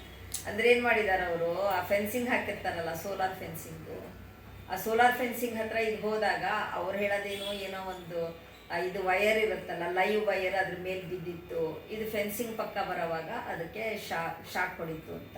ನಿಜ ಏನೂ ಗೊತ್ತಿರಲ್ಲ, ಯಾಕಂದ್ರೆ ಅದು ಬೇಕಾದಷ್ಟು ಬೆಳೆ ಹಾಳು ಮಾಡ್ತಿರುತ್ತೆ. ಅದಕ್ಕೆ ಯಾವ ಥರ ಕನೆಕ್ಷನ್ ಕೊಟ್ಟು ಬರೀ ಮೈಲ್ಡ್ ಶಾಕ್ ಅಂತ ಹೇಳ್ತಾರೆ. ಅದು ಆ ರೈತರಿಗೆ ಗೊತ್ತಿರುತ್ತೆ ಅವ್ರದ್ದು ಪರಿಸ್ಥಿತಿ. ಅಂದರೆ ಕಡೆಗೆ ಯಾರೋ ಒಬ್ರು ಹೇಳಿದ್ರು, ಇವ್ರಿಗೆ ಊಟ ಹಾಕಕ್ಕೆ ಇಲ್ದೇನೆ ಇದು ಅದಕ್ಕೆ ಅಶ್ವತ್ಥಾಮನಿಗೆ ಕಾಡಲ್ಲಿ ಬಿಟ್ಟು ಅಲ್ಲಿ ಹೋಗ್ಬಿಟ್ಟು ಇದನ್ನ ಮಾಡಿಸಿದ್ದಾರೆ ಅಂತ. ನಾನೊಬ್ಬ ಇವನನ್ನು ಕೇಳಿದ್ದೆ, ಮಾವತನ್ನ, ಕಾಡಲ್ಲೆಲ್ಲ ದಾಂಡೇಲಿನಲ್ಲೋ ಎಲ್ಲೋ ಪುನಃ ಅಲ್ಲಿ ಆನೆ ರೈಡ್ ಎಲ್ಲ ಅನುಕೂಲ ಮಾಡಿಸ್ತಾರೆ. ಅದು ಕಾಡಲ್ಲಿ ಹೋಗಿದೆ, ಇನ್ನೊಂದು ಆನೆ ಅದು ತುಂಬ ಚೆನ್ನಾಗಿದೆ, ಅದನ್ನು ತೊಗೊಂಬರ್ತೀವಿ ಅಂತ. ನಿಮ್ಮ ಆನೆ ಕಾಡಲ್ಲಿ ಯಾಕೆ ಬಿಟ್ರಿ ಅಂತ ಕೇಳಿದೆ.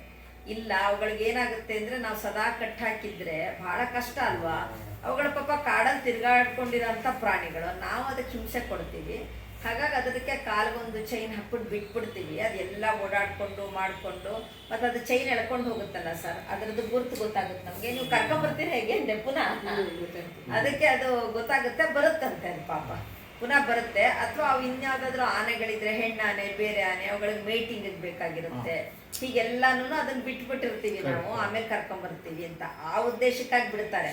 ಇವ್ರ ಹತ್ರ ಅವಕ್ಕೆ ಹಾಕಕ್ಕೆ ಮೇವಿಲ್ಲ ಅಂತಲ್ಲ, ಹೀಗೆ ಬಿಟ್ಟಿರ್ತಾರೆ. ಆ ಬಿಟ್ಟಾಗ ಏನಾಗುತ್ತೆ, ಇದೆಲ್ಲೆಲ್ಲೋ ಅಲ್ಲಿ ಇಲ್ಲಿ ಮೇಯಕ್ಕೆ ಹೋದಾಗ ಹೀಗೆಲ್ಲ ಆಗೋದು ಚಾನ್ಸಸ್ ಇರುತ್ತೆ. ಅಂದ್ರೆ ಈ ಥರದ್ದೆಲ್ಲ ನಡೀತಿರುತ್ತೆ. ಮತ್ತು ಯಾವಾಗ್ಲೂ ಎನ್ವೈರ್ಮೆಂಟ್ ವರ್ಸಸ್ ಡೆವಲಪ್ಮೆಂಟ್, ಇದು ಇವ್ರಿಗೆ ಏನು ಹೇಳ್ತೀರಾ? ಅಂದರೆ ಈ ಥರ ಒಂದು ಪರಿಸ್ಥಿತಿ ಆಗಿದೆ ಅಂತ ನಾನು ಹೇಳಿದ್ದು ದೇಶದಲ್ಲಿ.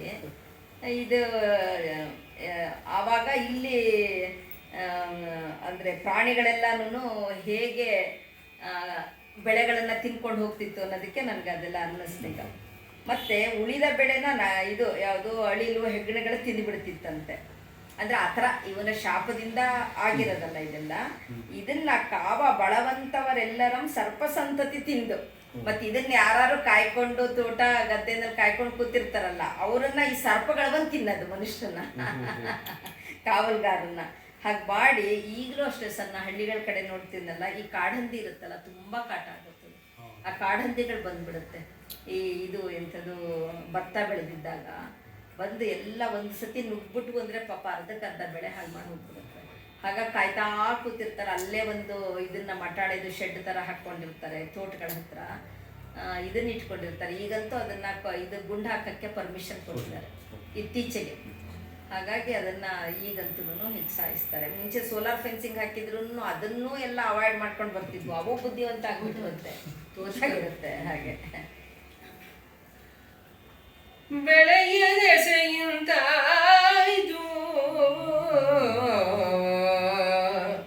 ಉಳಿದ ತೋಟದ ಗೆಡ್ಡೆ ಗೆಣಸು ಹಂದಿಗೆ ಹವನು, ಹಣ್ಣು ಕಾಯಿ ಕಪ್ಪುಗಳನ್ನು ಅಳಿಲು ನಿಲನೀಯವು, ಉದಕದೊಳ್ಳಾವೆ ಮೀನ್ ಮೊಸಳೆಗಳ ಭಯಂ ಘನವಾದುದು,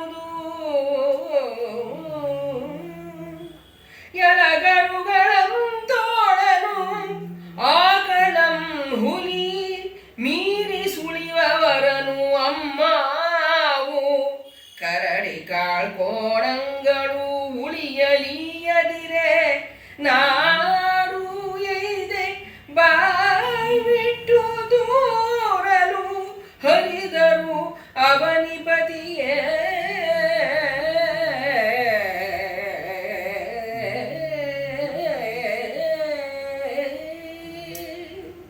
ಇಲ್ಲಿ ಕವಿಯ ಸೂಕ್ಷ್ಮತೆ ನೋಡಬೇಕು ನಾವು.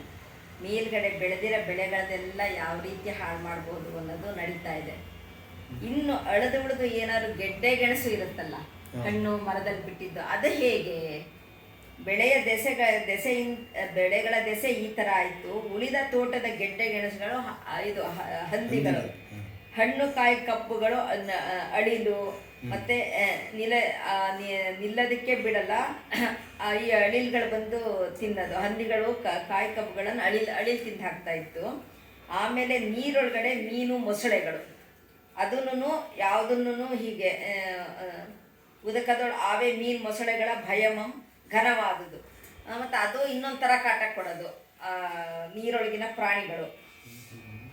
ಆ ಮೀನುಗಳೆಲ್ಲ ಹುಟ್ಟಿದ್ರೆ ಮೀನಾದರೂ ಊಟಕ್ಕಿರುತ್ತೆ, ಮೊಸಳೆಗಳು ಬಂದು ಅವುಗಳನ್ನು ತಿಂದು ಹಾಕ್ಬಿಡ್ತಿರುತ್ತೆ. ಹಾಗಾಗಿ ಅದೂ ಇಲ್ಲದೆ ಇದ್ದ ಹಾಗಾಗುತ್ತೆ. ಎಳೆಗರುಗಳನ್ನು ತೋಳ ಮತ್ತು ಈ ಹಸುಗಳನ್ನು ಹುಲಿ ತಿನ್ನೋದು.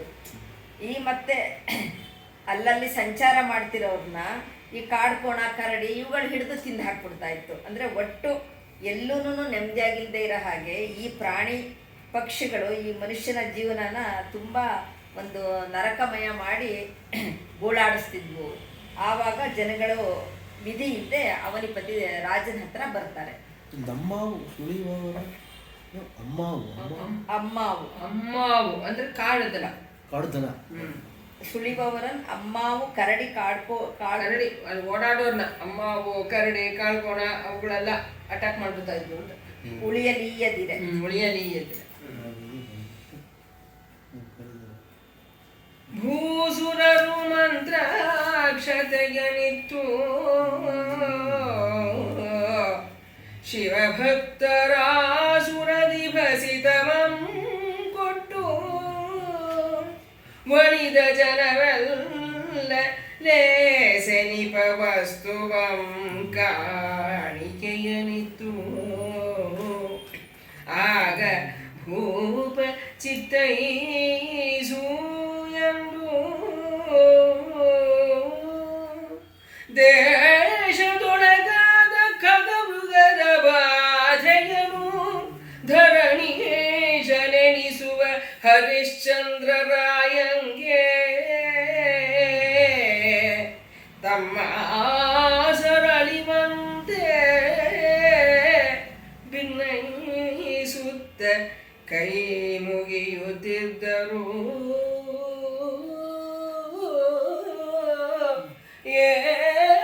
ವರ್ಣಿಸುವೆನು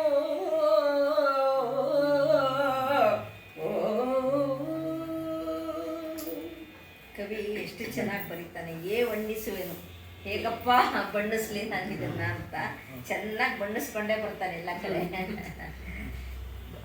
ಆಮೇಲೆ ಈ ರಾಜನ್ನ ನೋಡಕ್ ಬಂದಾಗ ಅದು ಪದ್ಧತಿಯಂತೆ ಭೂಸುರರು ಮಂತ್ರಾಕ್ಷತೆ ಅಂತ ತಗೊಂಡು ಬರ್ತಾರೆ. ಶಿವಭಕ್ತರು ಭಸಿತಮಂ ಕೊಟ್ಟು ಜನ ಎಲ್ಲ ತಮ್ಗೆ ಏನೇನು ಕಾಣಿಕೆಗಳು ಸಿಗ್ತಾ ಇರುತ್ತಲ್ಲ, ತಮ್ಮ ಕೈಲಾದದ್ದು ಅಂತ ಕಾಣಿಕೆಗಳನ್ನೆಲ್ಲ ತಗೊಂಡ್ಬಂದು ಭೂಪ ಚಿತ್ತೈಸು ತಗೋ ಅಂತ ಹೇಳಿ ಕೊಟ್ಟು, ಈ ದೇಶದೊಳಗೆ ಈ ಪ್ರಾಣಿ ಪಕ್ಷಿಗಳಿಂದ ನಮಗೆ ಎಷ್ಟು ಬಾಧೆ ಆಗ್ತಾ ಇದೆ, ನಮ್ಮನ್ನು ಕಾಪಾಡು, ತಮ್ಮ ಆಸ ಅಡಿವಂತೆ ಭಿನ್ನಯಿಸುತ್ತಾ ಕೈ ಮುಗಿದು ಆದರೆ ನಮ್ಮ ಈ ಕಷ್ಟಗಳನ್ನು ಪರಿಹಾರ ಮಾಡು ಅಂತ ಹೇಳಿ, ಕಷ್ಟಗಳು ಅಳಿಯುವಂತೆ ಮಾಡು ಅಂತ ಹೇಳಿ ಭಿನ್ನಯಿಸ್ತಾರೆ ನಾಡ ಜನರು. ಅರಸು ಬಾಧೆಗಳಿಲ್ಲ ಬಿಟ್ಟಿಯೂಳಿಗವಿಲ್ಲ, ಪರನೃಪರ ಭಯವಿಲ್ಲ, ಸಾಲದಂಡಲೆಯಿಲ್ಲ, ನೆರೆಯೂರ ಕದನವಿಲ್ಲ, ಏನೆಂಬೆನು ಅದ್ಭುತವ ಖಗಮೃಗದ ಕಾಟದಿಂದ ಧರೆಯೊಳಗೆ ಬಿದ್ದಿಲ್ಲ, ಬೆಳೆಯಿಲ್ಲ, ನೀರಿಲ್ಲ, ತರಹರಿಸಿ ಹದುಳವಿರಲಿಲ್ಲ ಎಂದು ದುಃಖಮಂ ಪರಿಹರಿಸಬೇಕು. ಚಿತ್ತೈಸೋ ಬಲ್ಲಹ ಎಂದು ಭೂಜನಂ ಮೊರೆಯಿಟ್ಟುದು.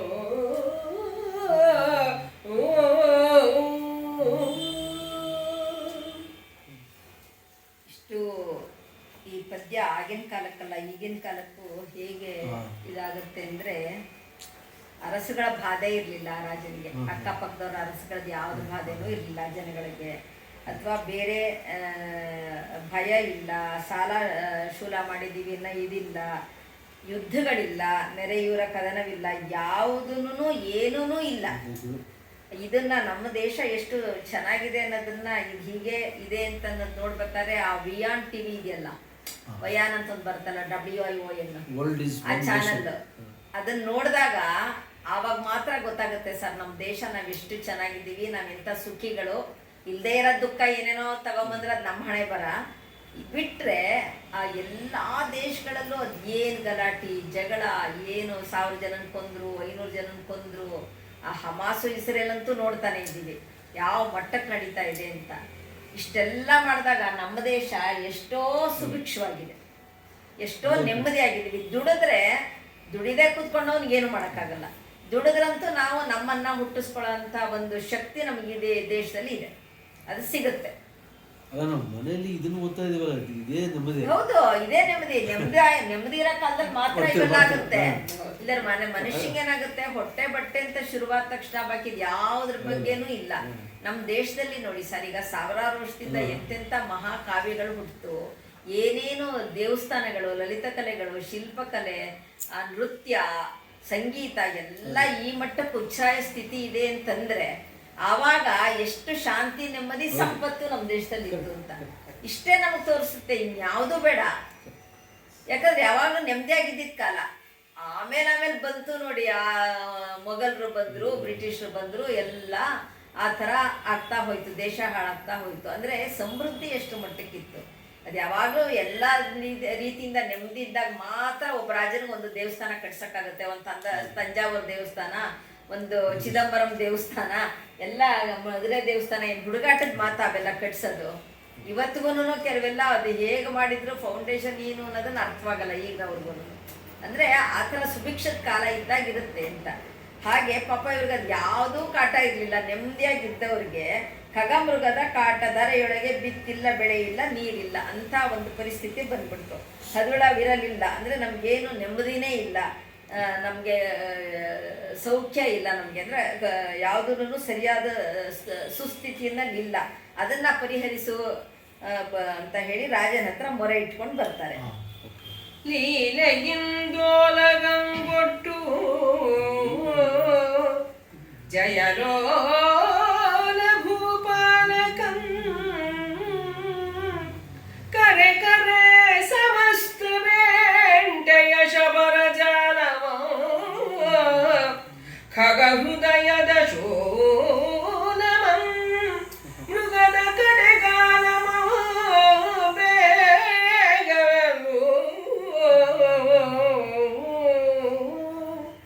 ಮೇಲೆ ಮೇಲಾಕ್ರಮಿಸಿ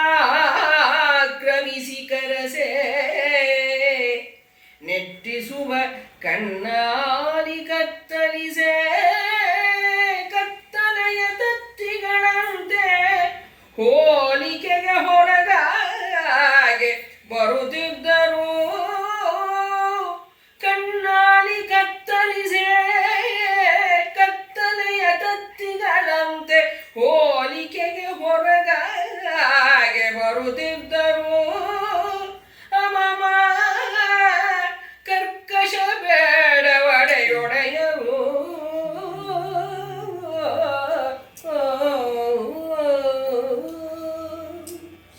ಇಂಥ ಪರಿಸ್ಥಿತಿ ಬಂದ ತಕ್ಷಣ ರಾಜ ಒಡ್ಡೋಲ್ಗ ಕರೀತಾನೆ. ಒಂದು ಸಭೆ ಕರೆದು ಏನು ಮಾಡಬೇಕು ಈಗ ಅಂತ ಹೇಳಿ ಕರೆ ಸಮಸ್ತ ಬೇಂಟೆಯ ಶಬರ ಜಾಲಮಂ, ಬೇಟೆಗಾರರು ಇರ್ತಾರಲ್ಲ ಅವ್ರೆಲ್ಲರನ್ನು ಕರೀರಿ ಬೇಗ.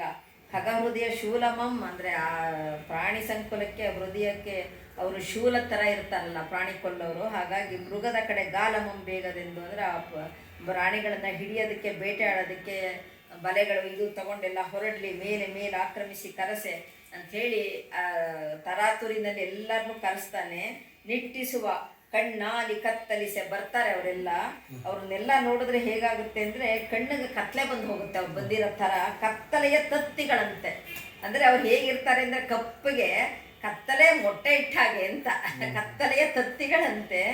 ಹೋಲಿಕೆಗೆ ಹೊರಗಾಗಿ ಅವ್ರನ್ನ ಹೋಲ್ಸೋಕ್ಕೆ ಆಗ್ತಿರ್ಲಿಲ್ಲ. ಅಂದರೆ ಕಾಡು, ಆ ಬೇಟೆಗಾರೆಲ್ಲ ಈ ಕಾಡಲ್ಲೇ ಇರ್ತಾರಲ್ಲ ಯಾವಾಗಲೂ ಬೇಟೆ ಆಡ್ಕೊಂಡು. ಹಾಗಾಗಿ ಸದಾ ಸೂರ್ಯನ ಕಿರಣಕ್ಕೆ ಮೈ ಒಡ್ಕೊಂಡು ಅವ್ರ ಬಣ್ಣ, ಈಗ ನಮ್ಮ ರೈತಾಪಿ ಜನನಾದ್ರೂ ಕಪ್ಪಗಿರ್ತಾರೆ, ಯಾಕಂದ್ರೆ ಸದಾ ಹೊಲದಲ್ಲಿ ದುಡಿತಿರ್ತಾರೆ.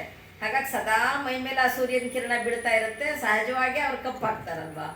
ಆ ಥರ ಈಗ ನಾವೇನೇ ಒಂದ್ಸತಿ ಎಷ್ಟೋ ಬಿಸಿಲಲ್ಲಿ ಸ್ವಲ್ಪ ಅಲಿತಾ ಇದ್ರೆ ನಮ್ಮ ಬಣ್ಣನೇ ಬದಲಾಗೋಗಿರುತ್ತೆ. ಆದರೆ ಮತ್ತೆ ಏನು ಹೇಳ್ತಾರೆ, ಆ ಮೆಲಾನಿನ್ ಪಿಗ್ಮೆಂಟು ಸರಿಯಾಗಿದೆ ಅಂತಂತ ಗೊತ್ತಾಗುತ್ತೆ, ಅದು ಆ ಥರ ಕಪ್ಪಾದರೆ ಅಂತ ಹೇಳ್ತಾರೆ. ಅದು ಅಂದರೆ ಸರಿಯಾಗಿ ಫಂಕ್ಷನ್ ಮಾಡ್ತಾ ಇದೆ ಸ್ಕಿನ್ನು ಅಂತ. ಹಾಗೆ ಆ ಥರ ಬರುತ್ತಿದ್ದ ಅಮ್ಮಮ್ಮ ಕರ್ಕಶ ಬೇಡ ಒಡೆಯರು, ಅಂದರೆ ಎಲ್ಲ ಬೇಡ ಒಡೆಯರೆಲ್ಲ ಏನು ಹೋ ಹಾ ಅಂತ ಶಬ್ದ ಮಾಡಿಕೊಂಡು ಎಲ್ಲರೂ ಇಡೀ ಒಂದು ಗುಂಪೇನೆ ಬಂತು ಅಂತ. ಸರ್, ಇವತ್ತು ಇಲ್ಲಿಗೆ ನಿಲ್ಲಿಸ್ತೀವಿ. ಇದೊಂದು 2 ಪದ್ಯ ಸುಮ್ಮನೆ ಓದ್ತೀನಿ ಅಷ್ಟೇ. ಅಂದರೆ 5 ಕಾಲ ಆಯಿತು. ಇದು ರಾಘವಾಂಕನ ಆ ಶಬ್ದ ಭಂಡಾರ ಹೇಗಿತ್ತು, ಮತ್ತು ಆ ಶಬ್ದ ಭಂಡಾರ ಬೇಕಾದಷ್ಟಿರ್ಬೋದು, ಉಪಯೋಗಿಸೋ ರೀತಿ, ಆ ವಿಧಾನ. ಅಂದರೆ ರಾಘವಾಂಕ ಯಾಕೆ ಅಷ್ಟು ದೊಡ್ಡ ಕವಿ ಅನ್ನಿಸ್ಕೊತಾನೆ ಅನ್ನೋದಕ್ಕೆ 2 ಪದ್ಯ ಇದರೊಳಗೆ ಕೊಟ್ಟಿದ್ದಾರೆ. ಈ ಯಾರು ನಮ್ಮ ರಂಗನಾಥ ಶರ್ಮರು. ಅದರಲ್ಲಿ ನಿಕಾರ ನೀ ಅದು ಎಷ್ಟು ಪದ ಅದರೊಳಗೆ ಇರ್ಬೋದು ಅಷ್ಟು ಪದನೂ ಬಂದಿದೆ ನೋಡ್ಕೊಳ್ಳಿ. ನಿರುಪಮ ನಿರಾಲಂಬ ನಿತ್ಯ ನಿರ್ಭಯ ನಿರಾವರಣ ನಿರ್ಮಾಯ ನಿರ್ಮಳ ನಿರ್ವಿಕಲ್ಪ ನಿಜ ನಿರಸೂಯ ನಿಶ್ಚಿಂತ ನಿರ್ಲೇಪ ನಿರ್ಗುಣ ನಿರಾಧಾರ ನಿತ್ಯ ತೃಪ್ತ ನಿರವಧ್ಯ ನಿರ್ಭಿನ್ನ ನಿರ್ದ್ವಂದ್ವ ನಿರ್ದೋಷ ನಿರಪೇಕ್ಷ ನಿಷ್ಕಾಮಿ ನಿಷ್ಕಳ ನಿರಾಕಾರ ನಿರಜ ನಿರಹಂಕಾರ ನಿರ್ಮಳ ನಿರಾಳ ಪಂಪ ವಿರೂಪಾಕ್ಷನಿಗೆ ಶರಣು. ಅಂದರೆ ಆ ಪಂಪ ವಿರೂಪಾಕ್ಷನ ಗುಣಗಳು ಎಷ್ಟಿದೆ ಸರ್, ಅದು ಆ ನಿಕಾರ ಎಷ್ಟಿದೆ ಹೇಳ್ಬಿಡ್ಲ. 1 2 3 4 5 6 7 8 9 10 11 12 13 14 15 16 17 18 19 20 21 22 23 24 25 26 27 ನಿಕಾರದಲ್ಲಿ ಆ ಪಂಪಾಪತಿ ಅವನ ಗುಣ ಅವನ ಮಹಿಮೆ ಹೇಳ್ತಾನೆ ಅಂದ್ರೆ ಇನ್ನ ಎಂಥ ಕವಿ ಅಲ್ಲ. ಇಲ್ಲ ಇದ್ರೊಳಗಿದೆ, ಇದರಲ್ಲಿ ಸಂಗ್ರಹದಲ್ಲಿ ಪದ್ಯನ ಬಿಟ್ಬಿಟ್ಟಿದ್ದಾರೆ. ಇದು ಸೆಲೆಕ್ಟೆಡ್, ತುಂಬಾ ಸೆಲೆಕ್ಟೆಡ್ ಇದು ಸೆಲೆಕ್ಷನ್. ಇನ್ನೊಂದು ಪುಸ್ತಕ ಹೇಳಿದ್ನಲ್ಲ ಒರಿಜಿನಲ್, ಅದರಲ್ಲಿ ಕ್ರಿಶ್ಚಿಯನ್ ಚರಿತೆ ಅಂತ, ಅದೆಷ್ಟು ದೊಡ್ಡದು? ಅದು 1000 ಪದ್ಯ ಇದೆ. ಇದು 400, ಇದರಲ್ಲೊಂದು 350 ಇದೆ. ಅದು 800-900 ಇದೆ. ಅದಕ್ಕಿಂತ ಇನ್ನೂ ದೊಡ್ಡದು ಒಂದಿದೆ, ಸ್ವಲ್ಪ ಇನ್ನ ಜಾಸ್ತಿ ಇದೆ. ಅದು ಪುಸ್ತಕ ಸಿಗ್ತಿಲ್ಲ, ಅದು ಮೀನಿಂಗ್ ಇತ್ತು, ಅವಾಗ ಕೊಂಡ್ಕೊಳ್ಳಿಲ್ಲ. ಈಗ ವಿಶ್ವೇಶ್ವರ ದರ್ಶನ ಇದ್ರಲ್ಲಿ ಕೊನೆಯಲ್ಲಿ ಬರುತ್ತೆ, ಲಾಸ್ಟ್ ಅಲ್ಲಿ. ಚೆನ್ನಾಗಿದೆ. ಇನ್ನೊಂದು 2ನೇ ಪದ್ಯದಲ್ಲಿ 2 ಪದಗಳದೇನೇನೆ ಆ ಪ್ರಾಸ ನೋಡಿ ಸರ್. ನುತಕಾಯ ಜಿತಮಾಯ ಪುರಮಥನ ವರಕಥನ ಧೃತಸೋಮ ಗತಕಾಮ ಚಿರಲಿಂಗ ವರಸಂಗ ಶ್ರುತಿದೂರ ಮತಿಸಾರ ಗಿರಿಜೇಶ ಸ್ವರನಾಶ ದುರಿತಹರ ಕರುಣಾಕರ ಪ್ರತಿರಹಿತ ನುತವಿಹಿತ ಶರದಮಯ ಭರಿತ ಜಯ ವಿತತಗಣ ಚತುರಗುಣ ಸುರರಾಜ ವರತೇಜ ಸಿತಗಳನ್ ಯತಿಬಳನೆ ಶರಣಾಗು ಗುರುಮೂರ್ತಿ ಪಂಪಾಪುರಾಧೀಶ್ವರ. ಏನಲ್ಲ ಅದ್ಭುತವಾಗಿದೆ ಇದು. ಎಂಥ ಅವನು ವಿದ್ವಾಂಸ, ಎಂಥ ಘನ ವಿದ್ವಾಂಸ ಇದ್ದಲ್ಲ. ಇದೆಲ್ಲ ಬರೆಯೋದು ಅಂದ್ರೆ ಹುಡುಗಾಟದ ಮಾತ. 1280 ಇವರು ರಂಗನಾಥ್ ಶರ್ಮ ಮಾಡಿಲ್ಲ, ಕಾಲ 12-13ನೇ ಶತಮಾನದ್ದು ಅಂತ. ಹೌದು, 1200ರಿಂದ 1300ನೇ ಇಸ್ವಿ ಒಳಗೆ ಅಂತ ಹೇಳ್ತಾರೆ. ಅವಾಗ ಏನು ನಮ್ಗೆ ಹೇಳ್ತಾರಲ್ಲ, ಇವರೆಲ್ಲ ಸ್ನೇಕ್ ಚಾರ್ಮರ್ಸು ನಮ್ಮ ದೇಶದವರು, ಇವ್ರಿಗೆ ಬಟ್ಟೆ ಹಾಕೊಳಕ್ ಬರ್ತಿರ್ಲಿಲ್ಲ ಅಂತ. ಇವ್ರಿಗೆಲ್ಲ ಬಟ್ಟೆ ಹಾಕೊಳಕ್ ಬರ್ತಿತ್ತು ಆ ಕಾಲದಲ್ಲಿ. ನಮ್ಮ ದೇಶದಲ್ಲಿ ಎಂತೆಂಥ ಕಾವ್ಯಗಳು ಬರ್ತಾರೆ. ಈಗ ಫಾರಿನರ್ಸ್ ಹೇಳ್ತಾರಲ್ಲ ನಮಗೆ, ಇಂಗ್ಲೆಂಡ್ನವರಾಗ್ಲಿ ಇವರಾಗ್ಲಿ, ನಾವೆಲ್ಲ ಬರೀ ಹಾವಾಡಿಗರ ದೇಶ ಅಂತ. ಹಾವಾಡಿಗರ ದೇಶ ಆಗಿದ್ದಿದ್ರೆ ಇದನ್ನ ಬರೆಯಕ್ಕಾಗ್ತಿತ್ತ? ಇವರು ಯಾಕೆ ಈ ವಚನಕಾರರಿಗೆ ಇವ್ರದ್ದು ಸಂಪರ್ಕ ಬರಲು ಗೊತ್ತಾಗ್ತಿಲ್ಲ ನನಗೆ, ಕೇಳೋದಕ್ಕಾಗಲ್ಲ. ಇಲ್ಲ ಅಂದ್ರೆ ಇಲ್ಲ ಅಂದ್ರೆ ಹೆಚ್ಚು ಕೆಲವೊಂದು ಪದ್ಯದಲ್ಲಿ ಹರಿಹರ ಇದು ಮಾಡಿದಾನಂತೆ, ವಚನಕಾರರ ಬಗ್ಗೆ ಉಲ್ಲೇಖ ಮಾಡಿದಾನಂತೆ. ಅಂದ್ರೆ ಶತಾವಧಾನಿ ಗಣೇಶ್ ಹೇಳಿರೋದು. ಯಾಕಂದ್ರೆ ಅವರೊಂದು ಅಥಾರಿಟಿ, ಅವರೆಲ್ಲಾನು ಓದ್ಬಿಟ್ಟಿರ್ತಾರೆ. ಹಾಗಾಗಿ ಅದು ಬಿಟ್ರೆ ರಾಘವಾಂಕ ಎಲ್ಲೂ ಹೆಚ್ಚಾಗಿ ಉಲ್ಲೇಖ ಮಾಡಿಲ್ಲ ಅಂತ. ಹಾಗೆ ಸಿದ್ದರಾಮ ಕಾಲದಲ್ಲಿ ಇದ್ದಿದ್ದು ಅಂತ ಹೇಳ್ತಲ್ಲ, ಆ ಕಾಲದಲ್ಲಿ ವಚನ ಪ್ರಾರಂಭ ಆಗಿರೋ ಕಾಲ. ಅವಾಗ ಇನ್ನ ಅದು ಮುಂದುವರಿಯಕ್ಕೆ ಟೈಮ್ ಬೇಕಲ್ಲ. 12ನೇ ಶತಮಾನಪ್ಪ, 12 ಮತ್ತು 13 ಆಗ್ತಾನೆ ಪ್ರಾರಂಭ ಆಗಿರುತ್ತೆ. ಇನ್ನು ಅಷ್ಟೊಂದು ಪ್ರಸಾರ ಆಗಿರ್ಲಿಕ್ಕಿಲ್ಲ. ಆ ಕಾಲಕ್ಕೆ ಪ್ರಸಾರ ಆಗ್ಬೇಕಾದ್ರೆ ಟೈಮ್ ಬೇಕಲ್ಲ. ಇವಾಗಾದ್ರೆ ಇವಾಗ ನಮ್ಗೆ ಗೂಗಲ್ ಇದೆ, ಒಂದು ನಿಮಿಷ. ಆವಾಗ ನನ್ಗೆ ಗೊತ್ತಿದ್ರೆ ಶಂಕರದಾಸಮಯ್ಯ ಅಂತ, ದೇವದಾಸಮಯ್ಯ ಅವ್ರ ಅಣ್ಣ ಶಂಕರದಾಸಮಯ್ಯ ವಚನಗಳು ಇವೆ. ಸುಳ್ಳು ನುಡಿಗಳು ಅಂತ ಕರಿತಿದ್ರು. ಇಳೆನಿಂಬದಾನ, ಬೆಳೆನಿಂಬದಾನ, ಸುಸುವ ಗಾಳಿ ನಿಂಬದಾನ, ನಿಂಬದಾನವನ್ನುಂಟು ಅನ್ಯರಕ್ಕೆ ಹೊರವ ಕುನ್ನಿಗಳಿದೆ ನಿಂಬರಾಮ ಅಂತ. ಅದು ಮತ್ತೆ ಅವ್ರು ಹಿಂದಿದ್ದು. ಅದಾದ್ಮೇಲೆ ಅಫ್ಕೋರ್ಸ್ ಬಸವಣ್ಣವ್ರು ಬಂತು ಅಂತ ಹೇಳ್ತಾರೆ. ಬಟ್ ಇವ್ರದ್ದು ಆದ್ಮೇಲೆ ಇವ್ರು ಬರ್ತಾರೆ. 11ನೇ ಶತಮಾನ ಹೌದು. ಮೋಸ್ಟ್ಲಿ ಇದೇನೋ ಗೊತ್ತಾಗ್ತಿಲ್ಲ. ಹರಿಹರ ತುಂಬಾ ರೆಫರ್ ಮಾಡಿದಾನೆ ಒಂದಿಷ್ಟು ಅಂತ ಶತಾವಧಾನಿಗಳು. ಶ್ರೀಪತಿಗೆ ಸೊಬಗನು, ಓಡುಬದಿಗೆ ಶಾಂತಿಯನು, ವಾಣಿಪತಿಗೆ ಚಾತುರ್ಯಮಂ, ದಿವಸ್ಪತಿಗೆ ಪ್ರತಾಪಮಂ, ಸುರಪತಿಗೆ ಭೋಗಮಂ, ರತಿಪತಿಗೆ ಮೂಲೋಪಮಂ,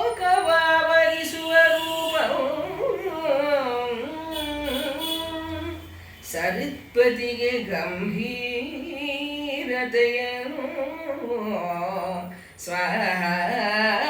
ಸ್ವಪತಿಗೆ ತೇಜವಂ ಕೊಟ್ಟ ಗುರುಮೂರ್ತಿ ಪಂಪಾಪತಿ ವಿರೂಪಾಕ್ಷ ಯಮಗೆ ಇಷ್ಟ ಸಿದ್ಧಿಯ ಮಾಳಿಕೆ ಸಂತೋಷದಿಂದ